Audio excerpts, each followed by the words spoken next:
let the woman learn in silence with all subjugation. Let the woman learn in silence. What is that saying? Your emotions should be under control, totally silent, and your emotional nature within you should learn from that which is the renewed mind. You should not shout and scream and raise hell and be running up and down, and better to sit and meditate and let the renewed mind pour wisdom down to you so that you know that the decisions that you make are being made on the basis of the renewed mind, not on the basis of emotion. When it says, let the woman learn in silence, it says, keep your emotions quiet, keep your human spirit under control. Otherwise, wait a minute here. Otherwise, you're going to have to reach the conclusion that the Bible says that women are inferior to men. You have to reach that conclusion unless you're ready to go with a spiritual conclusion. Otherwise, you're going to have to reach the conclusion that the Bible says that women are inferior to men. You have to reach that conclusion unless you're ready to go with a spiritual conclusion. And as you know, we did a television thing here, a teaching on the degrading of women in the Bible, and there was some guy that wrote in the newspaper this week that challenged that I was wrong, you know. But that's a... What does it just say? It just said, women, shut up. You've got to seek a mystical meaning here. The first thing you've got to do is understand. If I say, let's go shoot the bull, I'm not going to go shoot a bull. I'm saying, let's go have a conversation.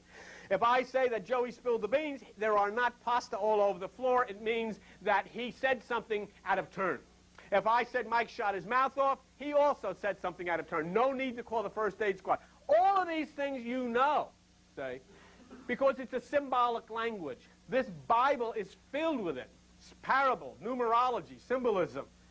When it says woman in the Bible, it means spirit and emotions.